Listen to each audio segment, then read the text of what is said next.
Hello, everyone. Welcome, one and all here. Thank you for coming and sharing this beautiful space. Well, I would just like to begin by thanking Dr. Eric Miller for organizing this beautiful festival year on year. This time it is, I think, 11th year, and it is it's my honor that I have been with this festival right from the first year. And I just see how it kept growing, how his reach has been keeping on growing, and his energy is also, keeping on just multiplying, growing. Yes. And I must thank Eric Miller also for another reason, for shaping me, for giving me a purpose in life.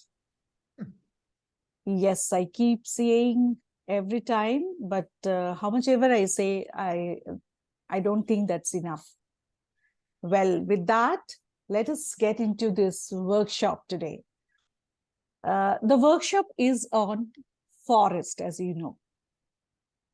Well, it's going to be a very interactive. I don't want to do bug always. I would just love to have your opinion, your reflections, your sharings.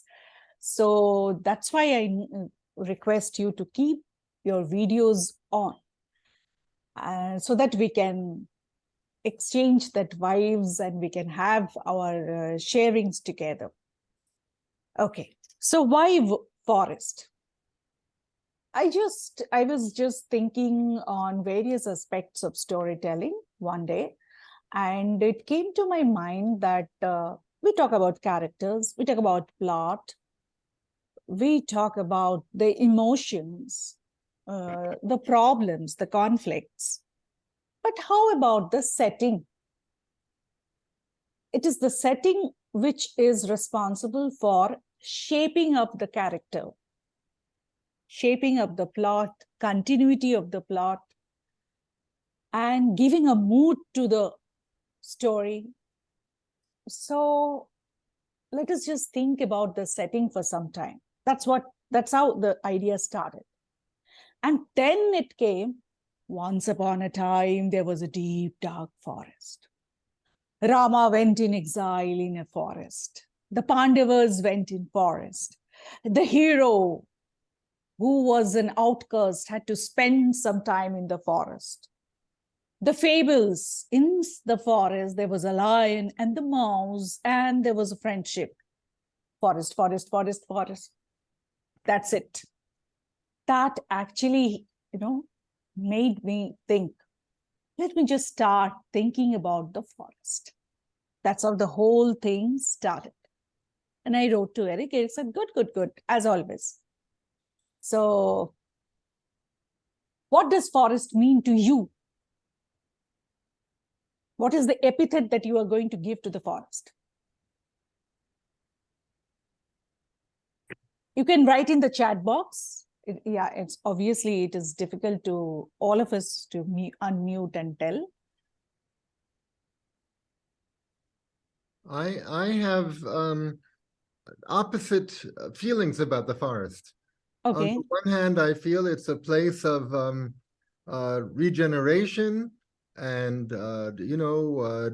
things growing and everything is green and it's cleaning the air and there's water and rivers. But on the other hand, forests can be dangerous. And I've lived in a forest area. If you get lost at night, you're in trouble, especially because of mosquitoes. Oh. Yes. So, we can be sentimental about forests, but they also, deep forests can be very dangerous. So, so as I say, I have the positive and the negative. All right. I get from your words, Eric, regeneration and lost, dangerous. These are the three words that's standing out for me. Yes, Chitra has written wisdom, Manjari has written tranquility, Soumya, mystery and finding something, Barry, a place to get away to, Claire, finding the way out, Emmy, Dina, am I pronouncing your name correctly? If I'm not, please, sorry. To lose the way. Amuda, nature untouched. Okay, and Eric said, regeneration, dangerous. All right. Eric, can we have the first slide, please? Yes.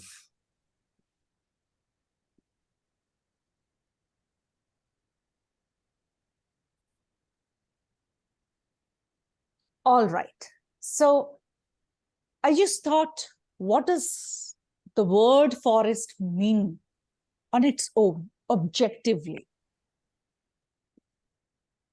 It has come, etymologically, it has been derived from the Latin word foris, which means outside. So, what does that outside mean?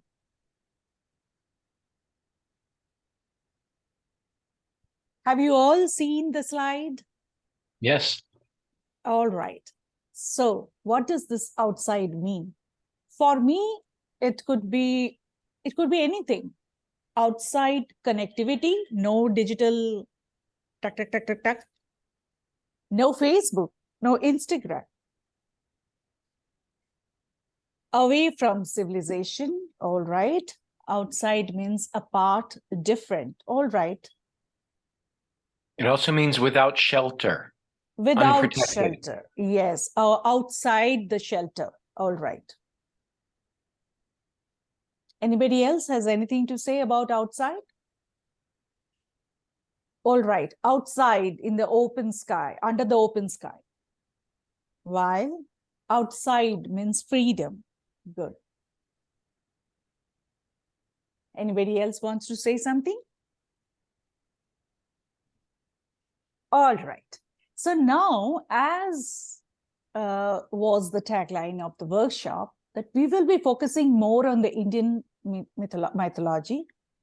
The reason being simple. I know that little more.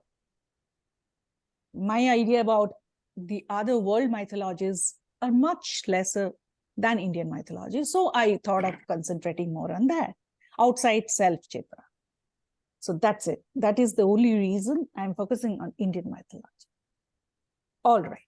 So in Indian mythology, we had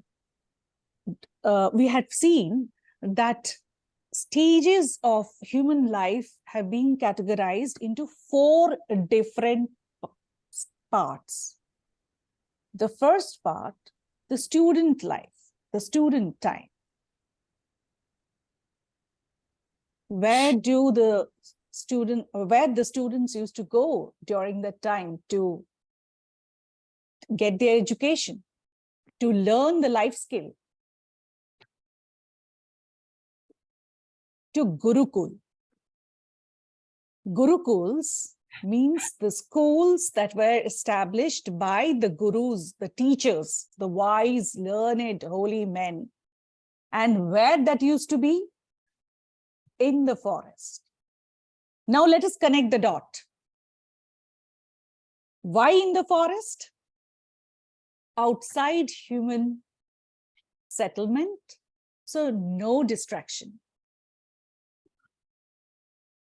Second stage of human life, domestic life, very much inside, because this is the time when you have to raise your family, when you have to work, when you have to lead a worldly life.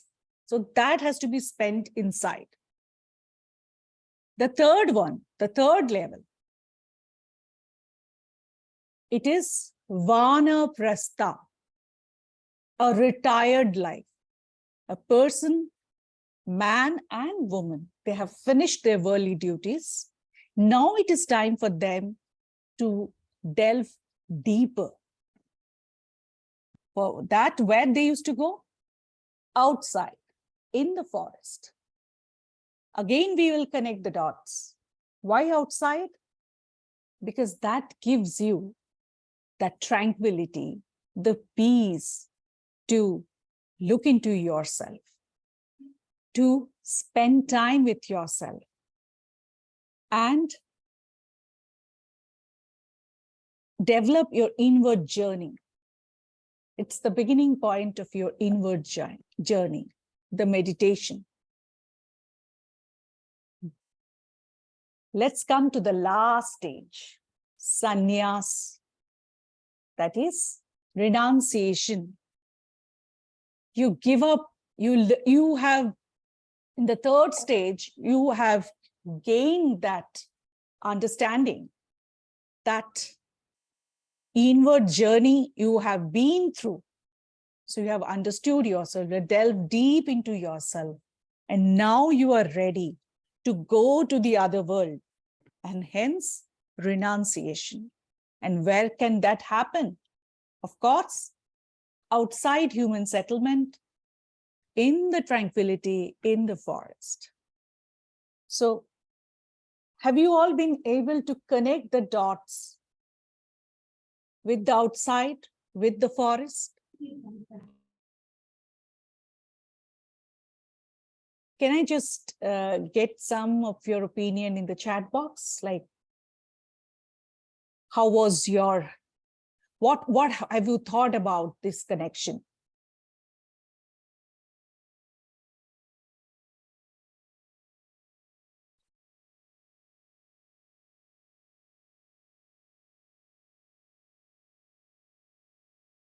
So the three stages of human life. The first stage, student life. The third stage, vanaprastha. And the fourth stage, sannyasa. The three major stages are outside in the forest. Only the grihastha is inside, because that is also needed when you take birth in this world, to spend your time with your family, with your doing the worldly duties. That's why that is inside. Okay. Now, coming to the major Indian mythology, they have described the forest, they have categorized forest into three layers. Shrivana, the outer ring.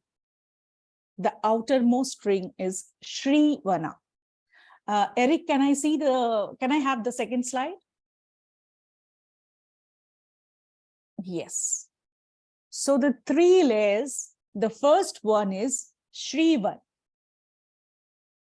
The second one is Tapavan. One means forest. Shrivan. Shri is sacred, prosperous, auspicious. That is the word Shri means. And one is the forest. Second is Tapavan, the second layer. And the last one is Mahavan. So let us explore one by one these layers. Please give a thumbs up. Or if you make a face like this, I'm feeling like, I'm talking Greek. Thank you. All right. So the first layer, Shrivan. Eric was talking about the tribals a little while ago. Let's see if we can touch upon that. I come from the eastern part of India, the place called Bengal. So right at the southern part of Bengal, there is this Gangetic Delta spread across Bengal, and it shares the borders of the neighboring country, Bangladesh. It's a place of confluence of three major rivers. But that's not important. More important is, this is the place where we have the world's largest marshy mangrove forest named Sundarvan. Sundarvan, Sundar means beautiful, Van again means forest. It's a beautiful forest And there are labyrinths of these rivers and their tributaries passing across this forest. But in the midst of such a dangerous place where you have the marshy mangrove forest, which houses the world famous Royal Bengal tiger, and you have this tributaries, the streams, the channels of water and the rivers, where we have the crocodiles, the snakes of various species. Despite all this, we do have human settlements there. Different kind of villages of different sizes spread across that area. And these people of these villages, irrespective of their caste and creed, of their religion, there are tribals, there are Hindus, there are Muslims. And these people depend for their livelihood on the forest. And on these rivers, the streams that run through the forest. So basically, they depend on the forest. They have to get into the forest. So my story comes from there, the first story. Once upon a time, long ago, in that area, in that Sundarban area, there lived a very despotic ruler, Dakshin Rai. Dakshin means south, Rai, ruler. So Dakshin Rai. And Dakshin Rai was, very powerful, and he used to practice some kind of black magic or witchcraft. He used to give sacrifices on the altar of that negative energy. And for that, he used human beings from these villages. He used to torture them, drag them, sacrifice them, pour their blood on that altar, out of which he was gaining some mythical power to transform himself. And his most favorite avatar was the fearsome tiger. And with this avatar, he was scaring these people and getting some sadistic pleasure. While all this was happening here, far away, there lived two siblings, Bon Bibi and Shah Jungle, a sister and a brother, born to Muslim parents. But one day, they had a vision. And in that vision, they heard the voice. It could be the voice of Allah, or it could be the voice of the Prophet Muhammad, who commanded them that go there in the land of 18 tides. Well, Sundarban is also called as the land of 18 tides. So go there and save the people of those villages from that despotic, that oppressive ruler, Dakshin Rai. It says that Allah himself helped them, guided them to come all the way from there to the southern part of Bengal and Bangladesh in the Sundarban area. These children came there. They were growing up there, and they were learning the problems that the people were facing. So as Allah said, one day, that girl, along with the help of the brother, declared war against Dakshin Rai.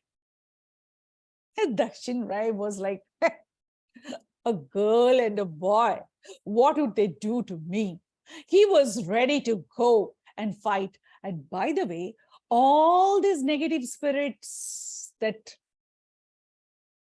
used to live in the forest, the wild animals and the ghosts and the goblins and the spirits, they were all under the control of Dakshin Rai. They were supporting him. They could find some affinity towards him. So Dakshin Rai thought, yes, I have lots of power. I can crush them immediately. So he was just starting forth to kill those brother and sister. Just then, his mother, Narayani, suggested, no, she is a girl. Let me go and handle. Perhaps Narayani could see the radiance coming out, from that girl. And she understood it's not an ordinary girl.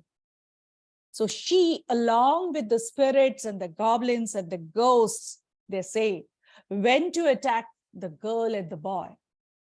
A fierce, long battle was fought between them. But finally, of course, God's Messiah, that girl with her brother, they emerged victorious. But my dear listeners, still that girl had mercy on them and said, oh, mother, it's okay. I'm not going to have entire control on all your properties, all over your kingdom. But I have to protect the people of these villages. That's why I'm here. So I want to get into a treaty with you and your son. Now Dakshin Rai was called. What treaty?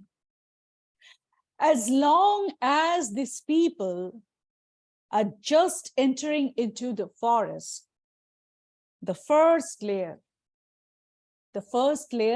Shrivana, which has abundant herbs, honey, medicinal plants, and lots of firewoods, which these villagers need.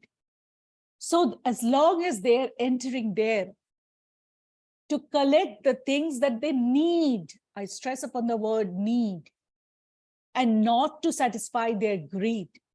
As long as they're doing that, you will not attack them. I will protect them. But if they cross that boundary, the limit, and get inside the core and start attacking the animals just to satisfy their greed, well, then it's up to you. The treaty was signed between these two powers, Dakshin Rai and, well, now she is called Bono Bibi. Bono means in Bengali, it is forest.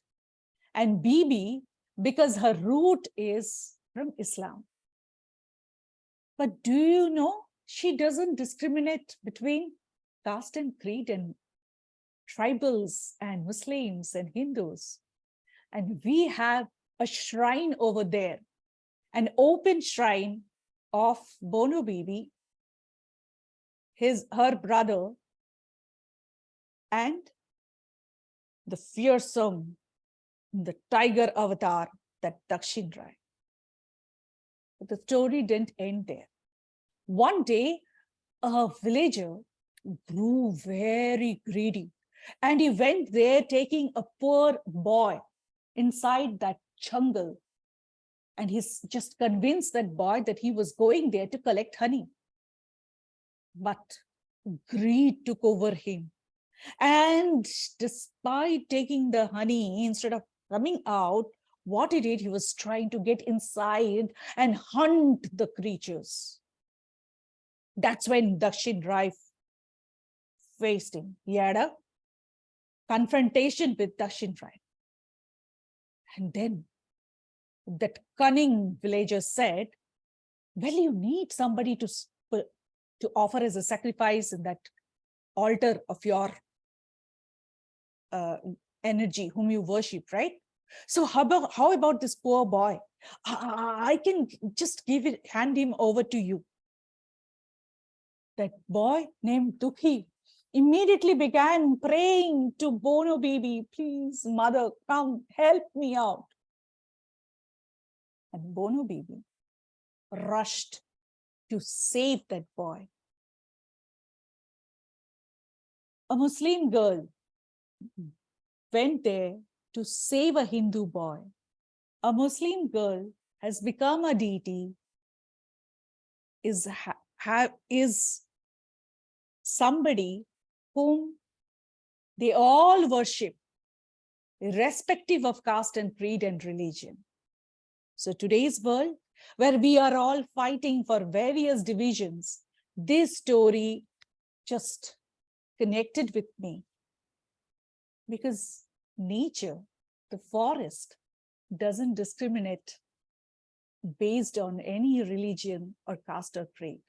Hence, it has a different religion of its own, good and evil. Now, Eric, can I show that slide? The third one?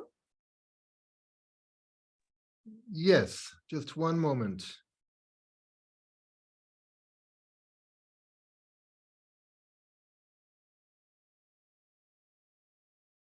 This next one.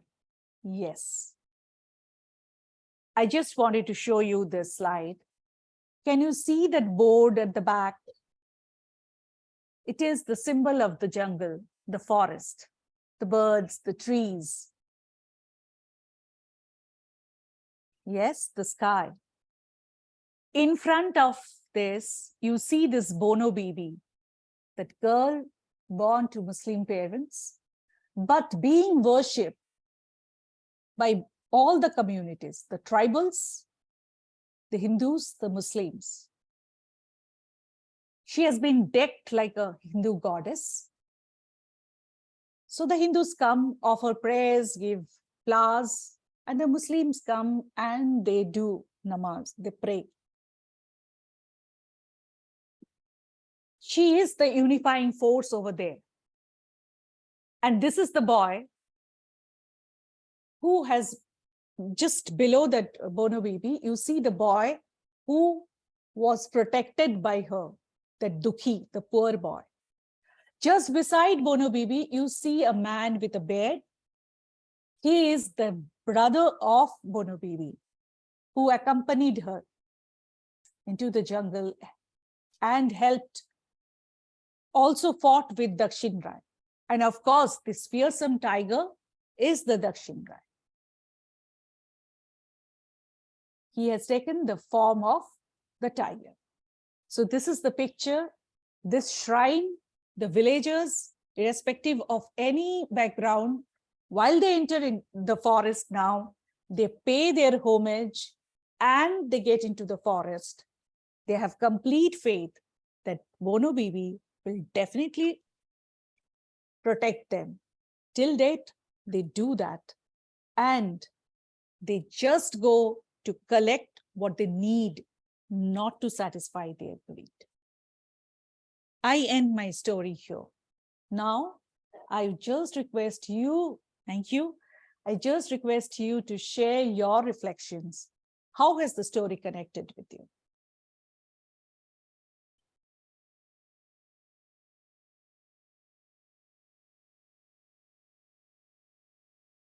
Well, Debjani, it reminds me of other stories I've encountered in other traditions that deal with those issues of greed and need that are so important to us today. And knowing that the forest has such plenty, and the forest, I think, standing in for maybe all of nature, because a lot of what we get is not from forest, but it's from farm, or it's from fields, but that we have to be aware and not be greedy and only take what we need and replenish as well. Mm-hmm.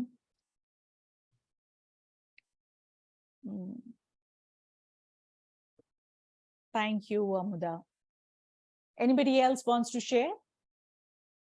how the story is connected. Yeah, please.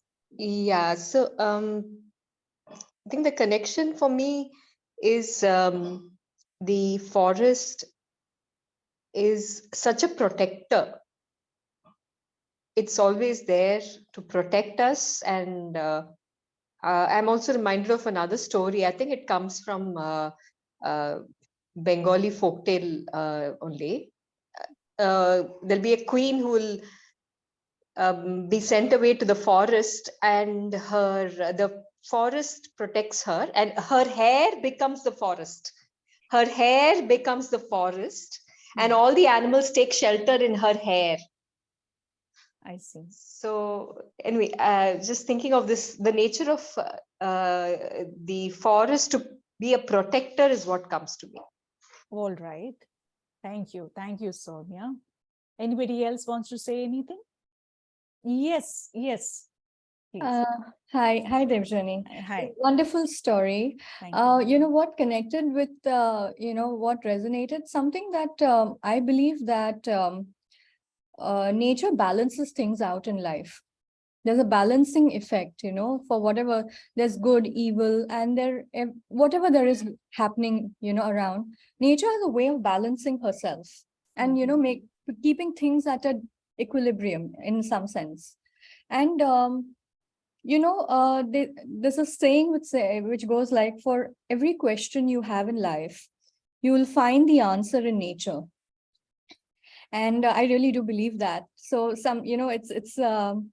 I think it's beautiful, so when you have questions, you just sit and, you do something called forest bathing, which they do abroad. You sit in a forest and you just soak in, what's happening around, so it's beautiful, and you just get your answers to your questions. So I find that very beautiful about it. Thank you.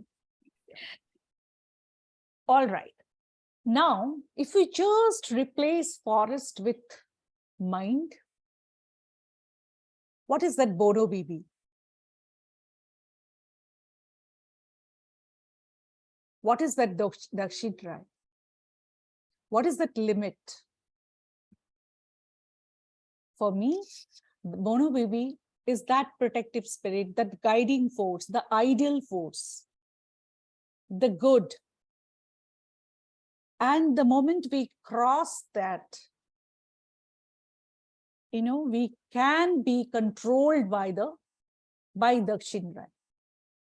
Don't we come across a situation?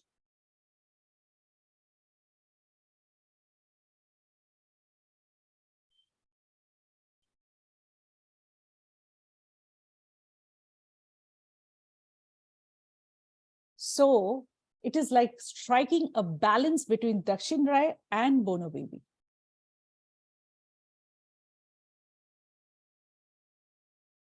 Do you all agree with that? Debjani, please clarify again these two characters, because now you're saying these two characters are elements of our own mind, right? It could be the elements of our mind. So Bono Bibi. So what are the two characters again?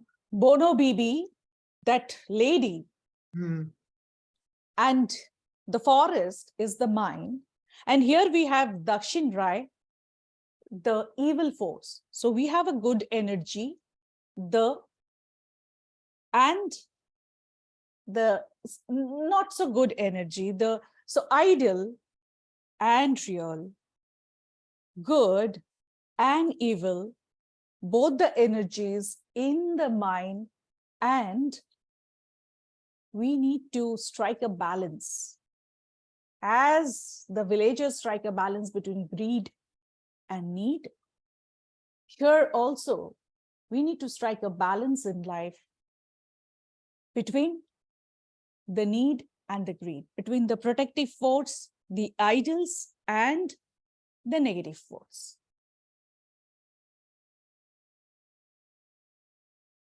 Thank you very much. A lot of people are answering in the chat box. Yes. Lavinya has written, Bono Bibi is my consciousness, Dakshidrai is the desire. Soumya, thank you. Interesting idea. Forest spirit, Bono Bibi, Dakshidrai, human spirit. All right. Good.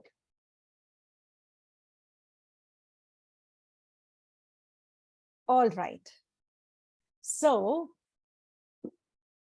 this was Shrivan. Shrivana, I have seen, is similar to sacred groves in the world mythology. If we see a Shinto community in Japan, they have a lot of this sacred groves wherein they have this dais and they offer the flowers and they don't take anything out of that sacred groves. So that is quite similar to this thing, but here they go, the villagers go, they take whatever they need and not to satisfy their greed. Right? Okay, moving on to the second layer. Eric, can we have the second layer, please? The next slide. Tapavan. Tapavan. One, the word is coming again and again. One means forest. And tapa comes from the word tapas, that is meditation or penance. So this, in the second layer or second ring, is where the sages have their hermitage, their ashram, because there they sit and they perform penance or meditation. They have their inward journey there. Because it is outside human settlement, they can do that there. They can sit and meditate and perform penance. And what is ashram? Ashram means hermitage. And what is that ashram that they have there? A means no, shram means effort. So effortlessly they can perform this penance there in that layer of forest. Therefore, when the heroes of our great epics, Ramayana, Mahabharata, they had been sent into exile. They met various sages in this Tapavan layer and they stayed in these ashrams because this is the place where you can just let go all your thoughts and effortlessly you go inside yourself. Forest, especially Tapavan, gives you that opportunity. And that is the reason why the third stage of human being, in Indian mythology, Vanaprastha, the retired life, and the last sannyas life, they used to go to this layer because they can just let go all their thoughts and stay there effortlessly. Now, let me come to the story of this Tapavan. If you are feeling little, sitting for a while, you can relax. All right. So, once there lived a sage and his wife in a ashram, that is a hermitage, in a Tapavan, that is the second layer of the forest, near the river Ganga. Yes, they had a son, a baby boy.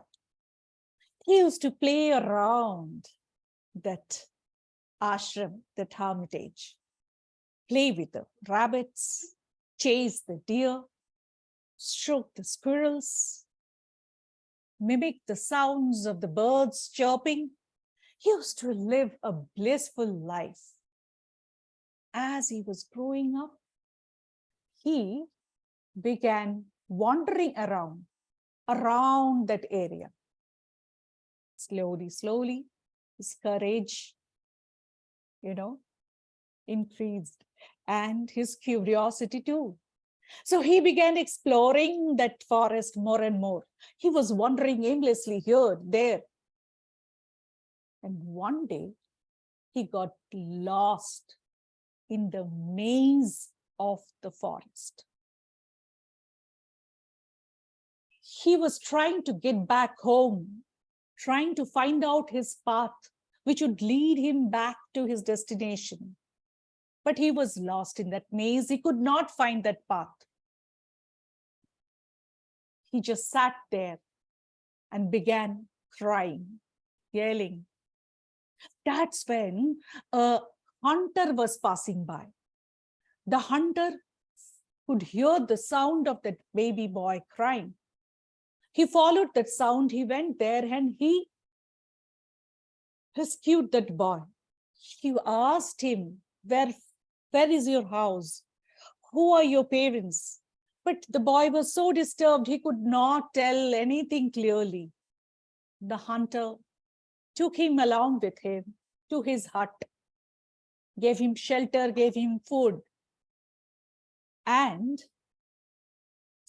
they showered, he and his wife showered their love on that baby boy. That baby boy was named Ratnakar. They used to call him by that name. They were hoping that slowly he would be able to tell exactly, and one day they would be able to return him back. But the boy could not.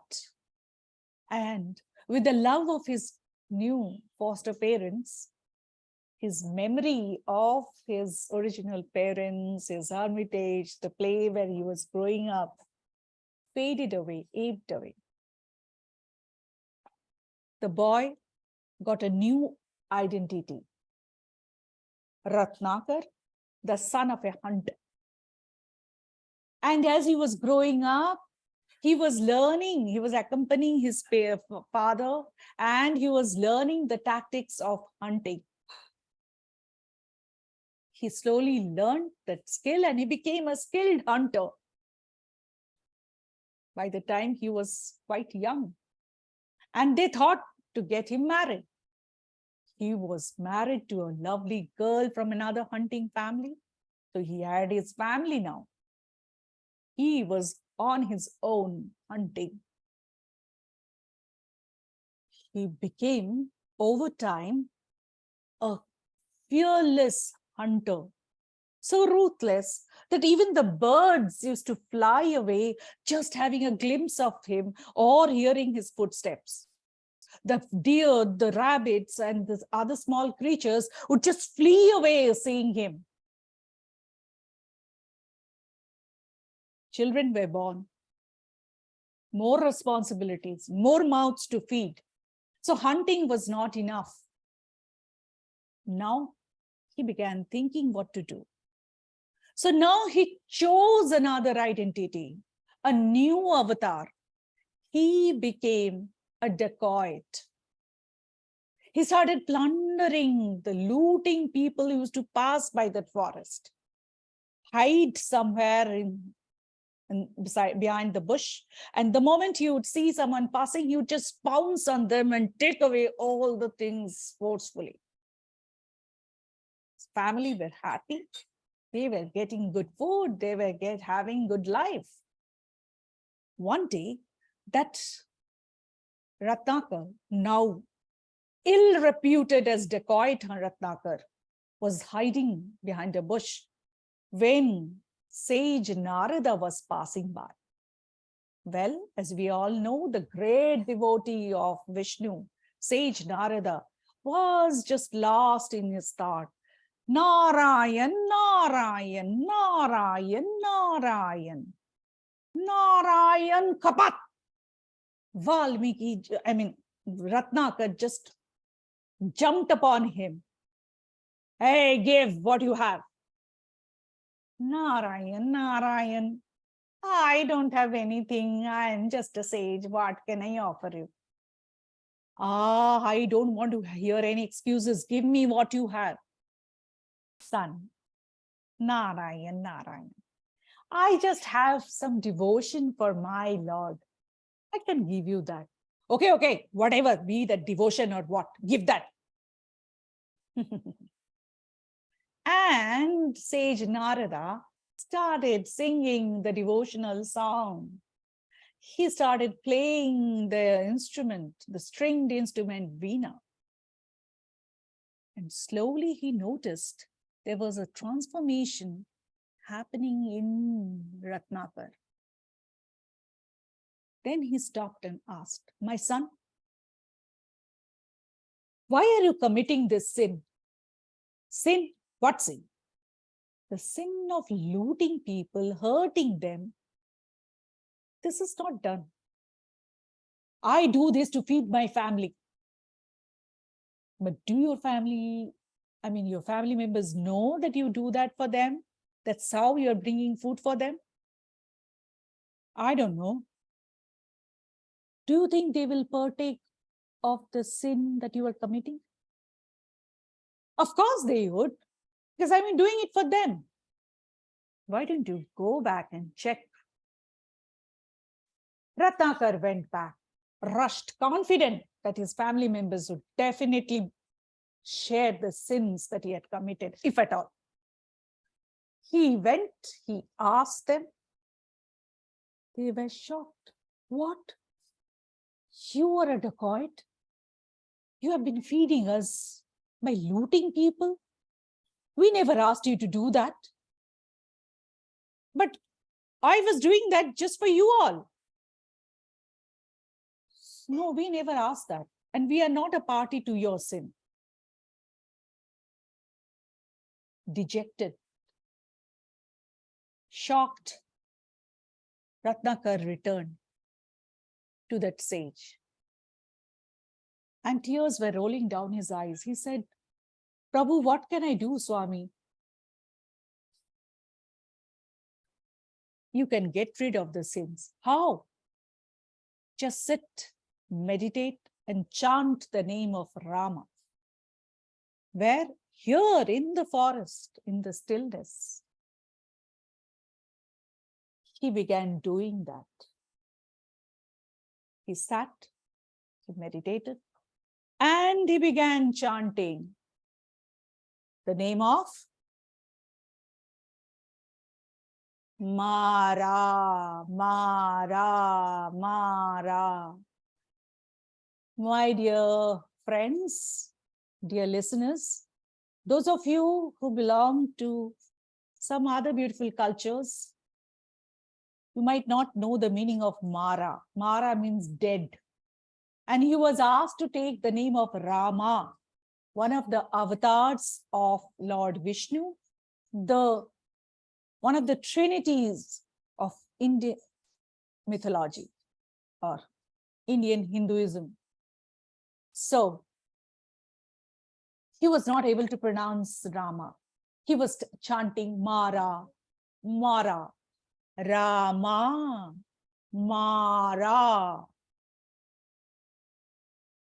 Narada smiled and said, continue. It will come with time. He sat and he continued, Mara, Mara, Mara. And over time, many months passed, years passed. Rama, Rama, Rama was coming out. By the time ant hill was formed all over him, things repeat, history repeats. Sage Narada was passing by again. He could hear a murmuring sound from that anthill. He went close by. He tried to hear Rama, Rama, Rama. Within a flash, everything came to his mind. And he broke that anthill and out he saw a transformed Ratnakar. And he said, you have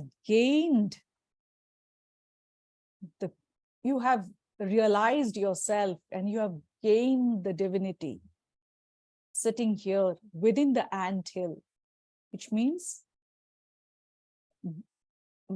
in India, it means Balmak or something. So he said, you have grown out of the anthill, so you have been named Valmiki. This Valmiki is considered as Adi Kavi, the first poet who later composed one of the greatest epics of the world, Ramayana. Yes, the sage's son transformed into a hunter in the forest, transformed into a dacoit, making a conscious decision, and later finally transformed into the divine poet who had composed such a great verse, the epic Ramayana. Later, he had his ashram in the forest side, Tapavana, that ashram in the forest by the side of Ganges, where he received Rama, Sita, Lakshmana while they were coming in for the exile. So, my dear friends, you have listened to the story. I would request you to note down and think, what are the words from the story that have stuck with you, that has connected with you?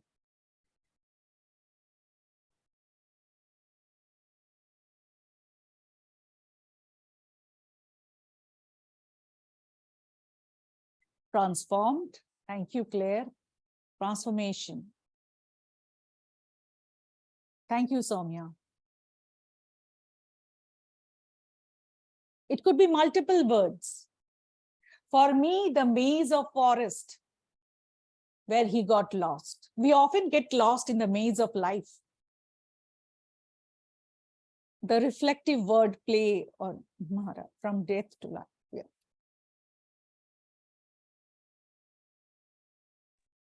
It's almost a resurrection story.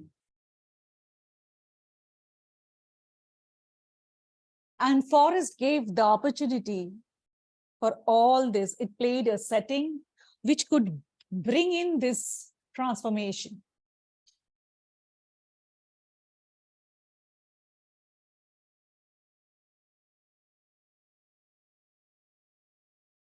I felt the choice, the first choice, was natural. He got lost in the life, and the life made him a hunter. But the second choice was his conscious decision to become a dacoit.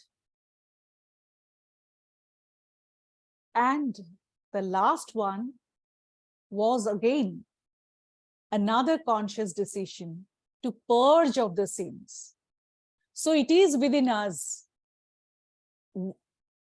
Inside, in one life, if we just remove the forest and make it alive, in one life, it is possible to just make a conscious decision, a choice, what you want to transform into. Am I making any sense? It seems to Thank relate you. back. It seems to relate back to the tension between Bano Bibi and Dakshin Rai. Exactly, All exactly. inside. The good and evil, exactly. Thank you, Vary. And I also thought earlier, going back to that story, that if I'm remembering, Dakshin Rai took the form of a tiger. Yes. And there's a relativity there, because for us, a tiger can represent evil or danger, but in a way, and this gets back to that idea of outside, the forest is outside of human affairs, and the forest is kind of doesn't make judgments. The tiger is the tiger, and for us, the tiger is bad and dangerous and evil, but for the tiger, it's good, and the tiger plays an important part in the ecosystem, and yeah. And so important, I forgot to mention that, to conserve the forest, these kind of stories are so important. Because today, if you entered the Sundarban, that area, the concept of Bono Bibi will strike some fear in you before you mindlessly cut down the trees, or, ruthlessly take away the honeys or the flowers or the herbs. That fear is there. So from the conservatives, I have been doing the research from the conservationist's point of view, this story is so important.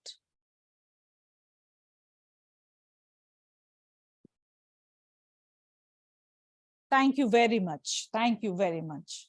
So let us go to the next layer. Eric, can we go to the next slide? Anybody else has to say anything?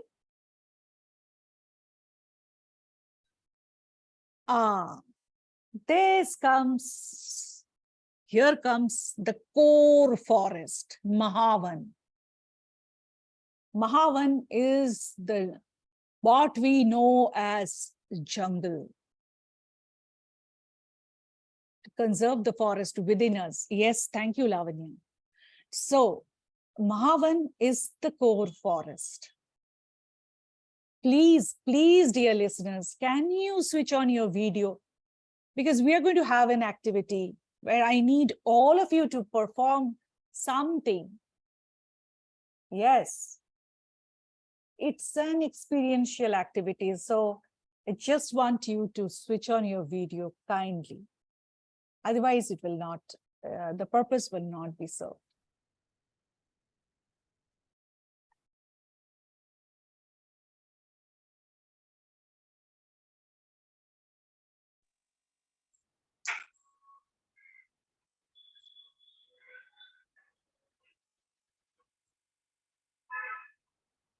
Yes, gallery view. I think this is nice.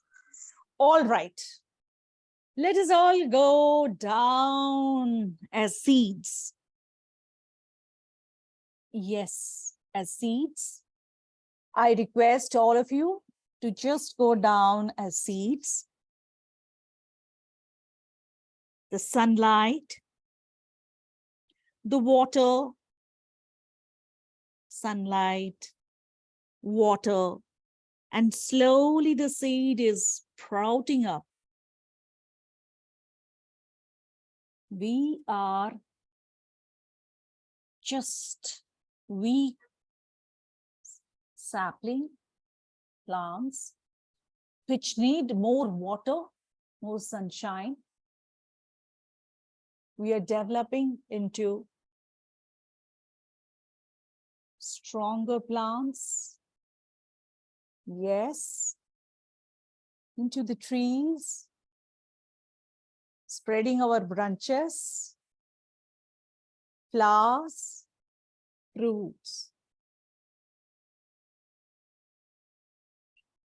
And now I can see some birds, at least 2 birds. Yes, sitting on a branch of the tree. I can see some creepers moving around.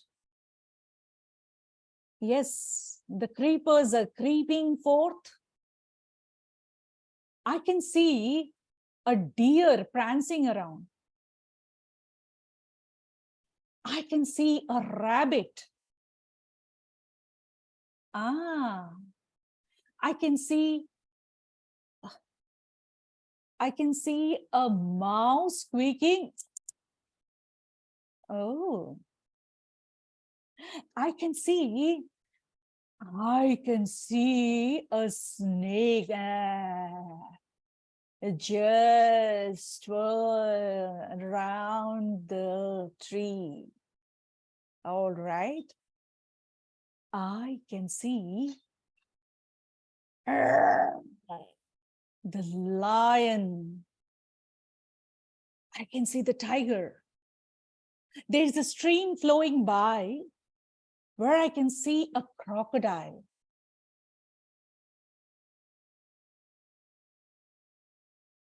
I can see some people who are so close to nature, the indigenous people sitting there after their hard work, talking about whatever happened throughout the day.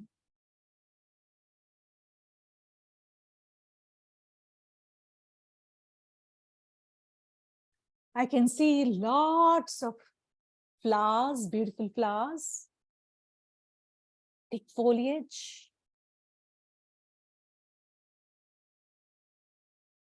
trees. Just think for a minute. The characters you have gone through, the activities that you have experienced.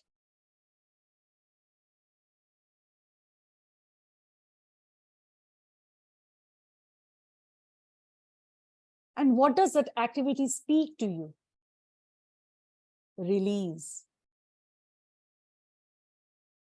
If you have a pen and paper, I just request you to write, what does this activity speak to you?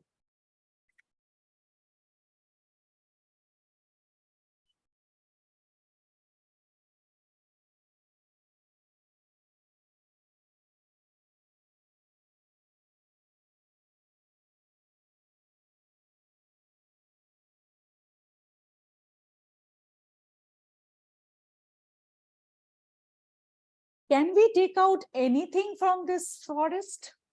Will it be complete if I take out anything out of this forest?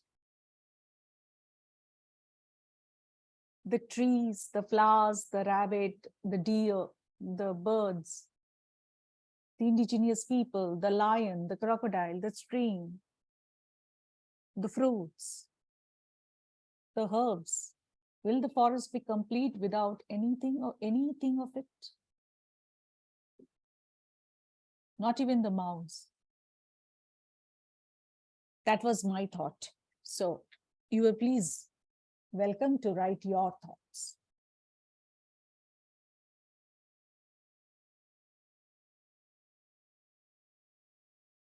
Once it is done, just you can share what this activity has spoken to you. This is Mahavan.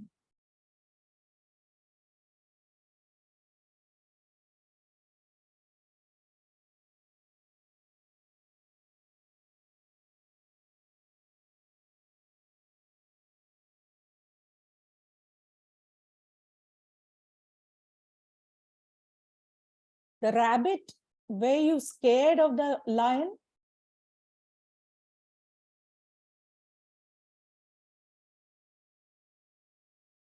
When the lion came, the rabbit, were you scared? Or you knew that you can fool the lion?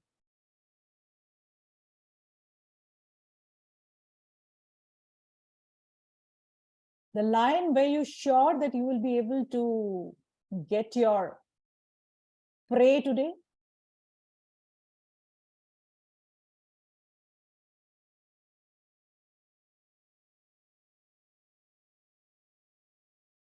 Need an answer, please.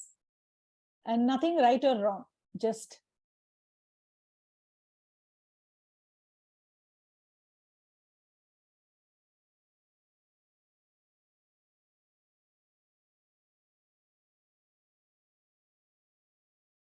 in this system, in this Mahavan, there is nothing called social justice. It is a natural justice. So the might can pounce upon the meek. The witty can outsmart the mighty. There is a natural chain. The seed, the plants, the creepers, the flowers, the fruits, the animals who are dependent on this, and the animals. So there is a natural hierarchy. And they are all connected, isn't it?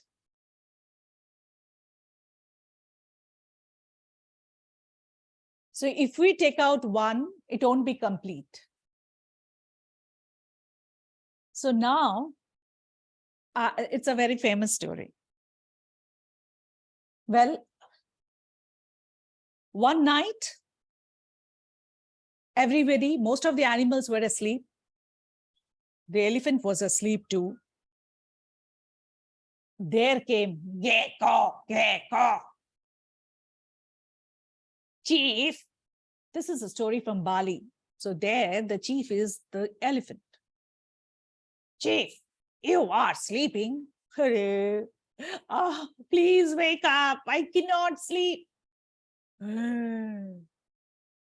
Gecko, it's a midnight. Why now, Pa? Go and sleep. We'll talk tomorrow.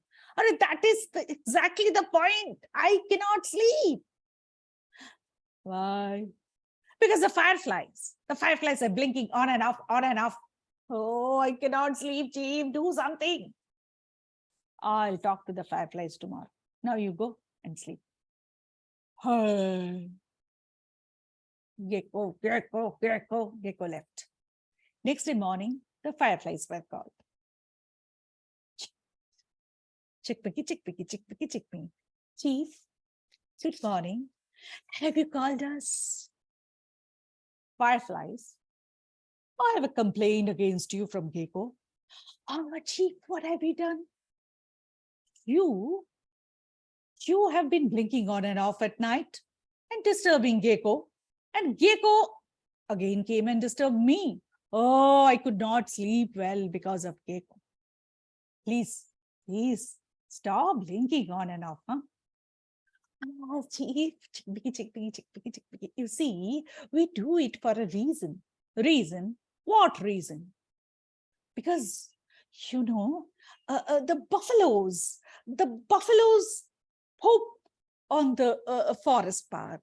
And anybody at night, there's no light, they can just pachak, slip and fall and hurt themselves. So we provide light. Chickpiggy, chickpiggy, chickpiggy, chickpiggy. Ah, correct. You're doing a good job. So thoughtful of you. Keep blinking. I'll talk to Gecko. Thank you, Chief. Goodbye. Chickpiggy, chickpiggy, chickpiggy, chickpiggy. They left. That night, guess what? Again, Gecko came.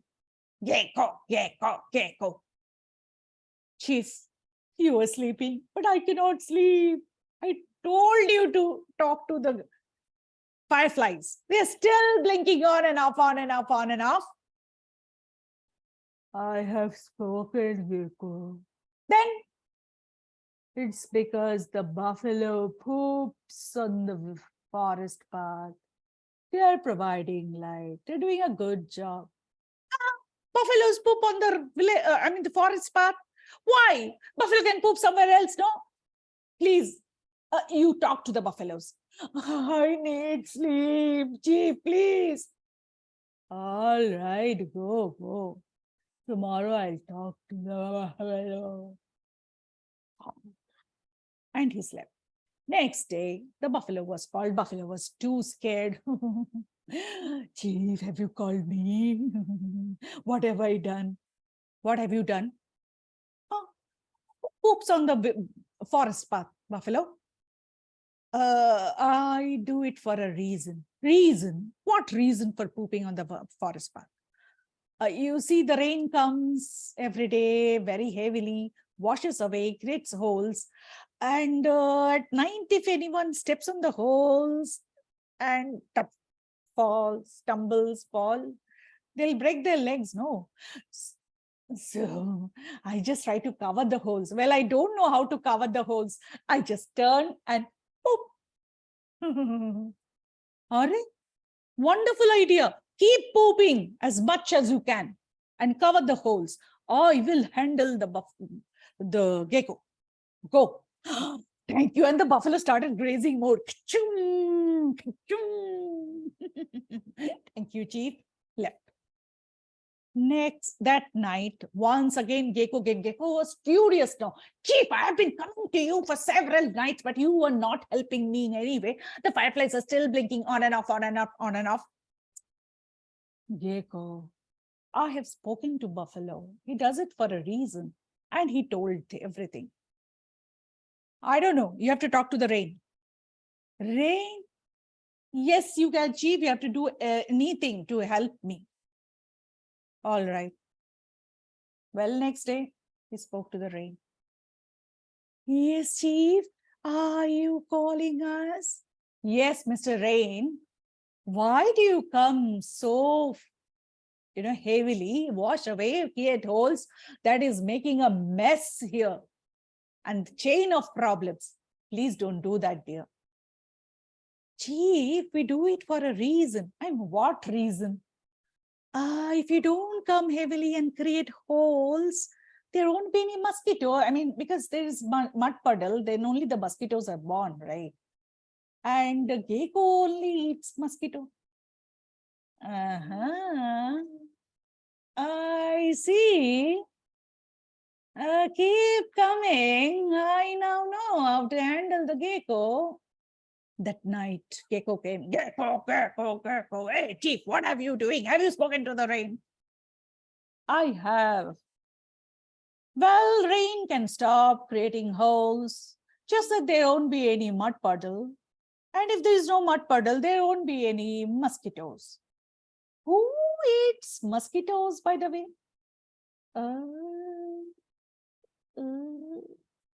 It's me, chief. You see, Gecko, everything here is connected. The rain, the mud puddle, the mosquito, you, buffalo's poop, the fireflies, me, you, everything connected. So, no complaining. Go, sleep. You see, the fireflies still blink on and off. But Gecko has learned to adjust because he knows everything in the Mahavan is connected. We all are connected. So that was the story of Mahavan.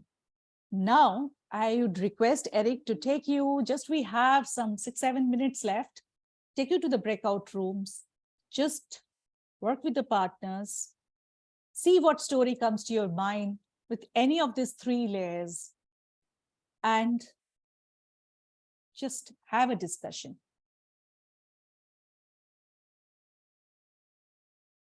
Okay, well, basically I'm only putting people in breakout rooms if you have your camera on. And I did this a few minutes ago, but things have changed even in a few minutes. So I'm going to send you to rooms. If you end up there alone, but please come back to the main room. Okay. So okay. So now, what's the task, Debjani? What do people? They have to go to the breakout rooms. They have to pick up a story that is coming to their mind related to any of these layers and discuss that with a partner. So A will share that with B. B will share her idea of the story with A. Okay, so they can talk about any of the stories that you've told, or they can tell about a story that they know, or that they know. It could be Lion and the Mouse, and how in that, or even they can make up a story, probably. Yes. Okay, and very good. How that natural justice works. So we only have a short time, so you'll have about, speaker A will have about 3 minutes, and speaker B will have about 3 minutes. Here we go.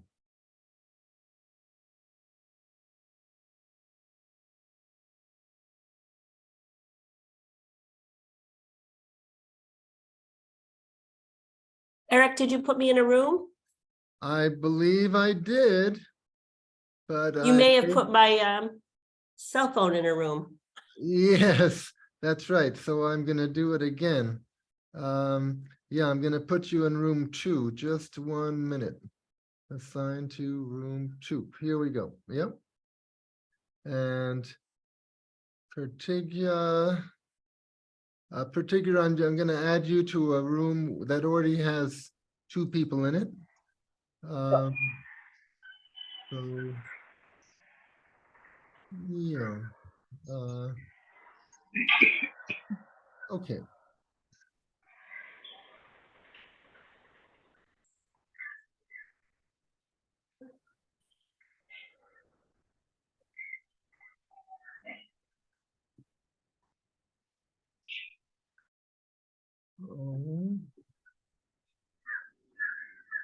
Assign to 3.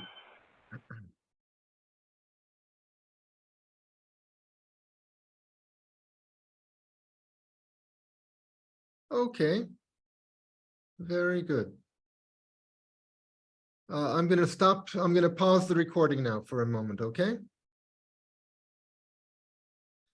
I think you can hear me. Anyway, I'm pausing the recording now. Recording. Hello, Sarah. Hello, Jeff. Close all rooms. Good morning. Whoops. Good evening for you. Good evening. Good evening. Okay, they'll be coming 10, 9, 8, 7, 6, 5, 4, 3.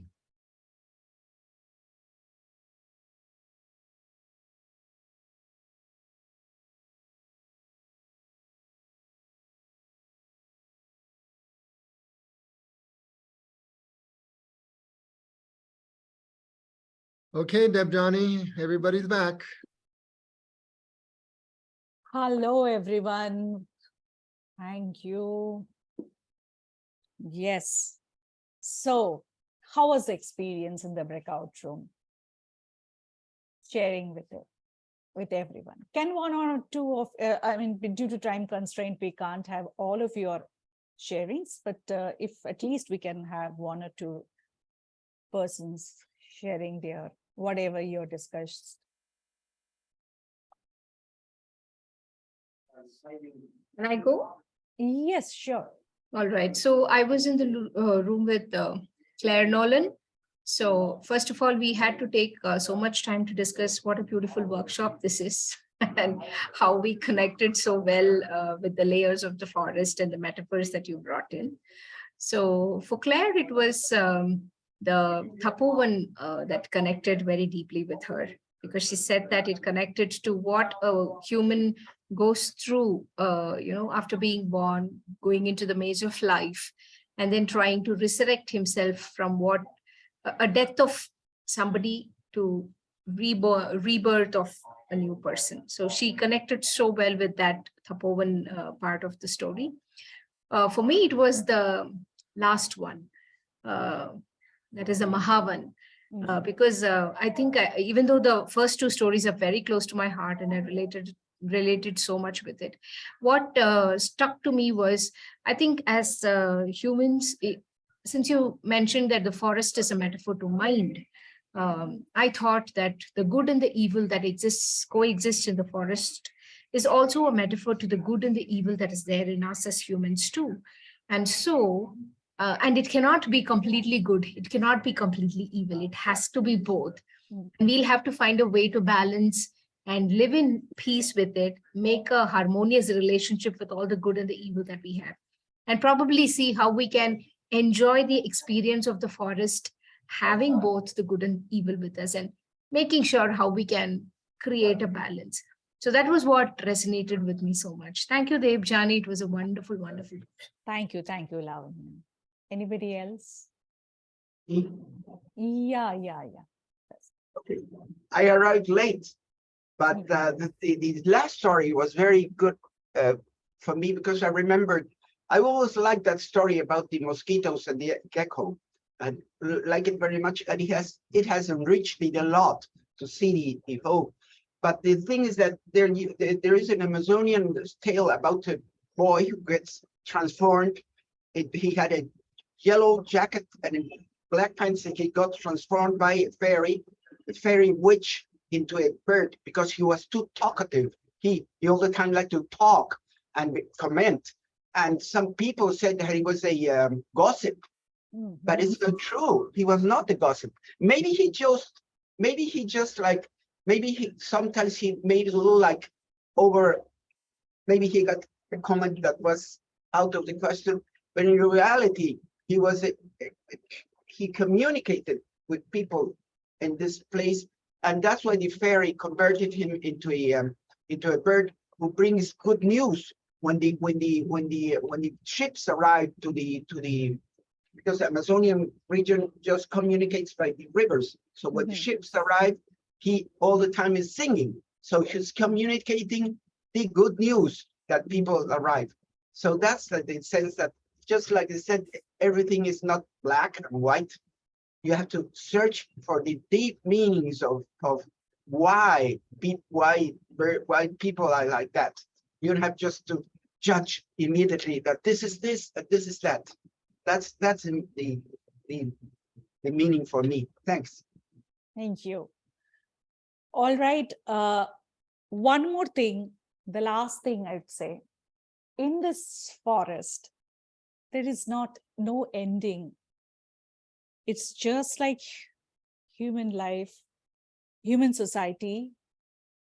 Here in the forest, I saw the one plant is dying, and out of that is forming as a manure, and from that place another plant is taking birth, a new life. It's a constant cycle that is happening. Death and birth, regeneration and destruction. So it's the cycle is constantly happening there. New species, and whatever it comes, the forest accepts wholeheartedly and make it an insider. So that was the last thought about the forest. Thank you very much for being here. I just tried in my limited way, a humble way, to present my thought. There are lots to delve deep into it. And I just thank you for being there and receiving it. Okay, thank you. That was a wonderful session, and Thank you. I appreciated how at moments you encouraged us to think about it psychologically, where the different characters can be seen as aspects of ourselves, and even the forest can be seen as an aspect of ourselves. You know, things are always growing inside of each of us. It's just like things are always growing in a forest. Exactly. So that is an idea I think that gives me encouragement. Thank you, Eric. Mhm. Coming from you, it's a great pleasure for me. Thank you so much. Okay, I'm going to stop the recording now.